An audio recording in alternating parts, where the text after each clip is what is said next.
নমস্কার sir. Sir এই কাজ সম্পর্কে যদি কিছু বলেন। এইটা হচ্ছে আমার ছোটোবেলাকার স্মৃতি, আর ছোটোবেলাকার স্মৃতি তো অনেক সময় আমাদের সাদা কালোতেই থাকে, ওই জন্য ছবিগুলো আমাদের সাদা কালো। তার কোনো একটা পয়েন্টে আমাদের আলোকিত হয়, যেমন এখানে অনেক জায়গায় অন্ধকার, কয়েকটা জায়গায় যেন পয়েন্ট অফ ইন্টারেস্ট সেই জায়গাটা।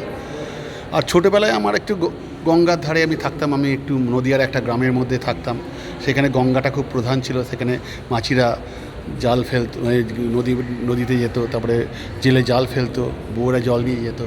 সেইটা আমার স্মৃতিতে যতটা সাদা কালোয় আছে আমি আঁকার চেষ্টা করেছি। আর আমার মাধ্যম যেহেতু অ্যাক্রিলিক, সেটা জল রঙের মতন করে স্মৃতিতে আস্তে আস্তে যেন মিশে গেছে, এইভাবেই আমার করা। খুব সুন্দর স্যার, মানে অপূর্ব যাকে বলে। স্যার অ্যাক্রিলিক নিয়ে যারা কাজ করছে তাদের উদ্দেশ্যে আপনি কি বার্তা দেবেন?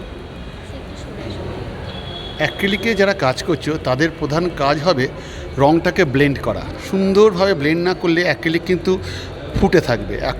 অয়েলে যেমন একটা পিলপ ব্যাপার থাকে, অ্যাক্রিলিক হ্যান্ডেল করা একটু শক্ত, কিন্তু অ্যাক্রিলিকের সুবিধা হচ্ছে আমাদের দেশের ওয়েদারের পক্ষে অ্যাক্রিলিকটা ভালো হয়, ফাঙ্গাসটা কম হয়।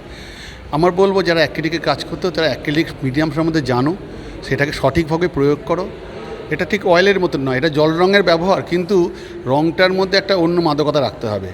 হ্যাঁ, সেটা তো আমাদের করতেই হবে। আর অ্যাক্রিলিকটা সবথেকে মজা হচ্ছে অয়েল অ্যাক্রিলিকটা মিশিয়ে যদি একটা কাজ করা যায়, এখানে কিছু কিছু জায়গায় আছে, সেটা খুব মজা লাগবে। ওকে। Thank you sir.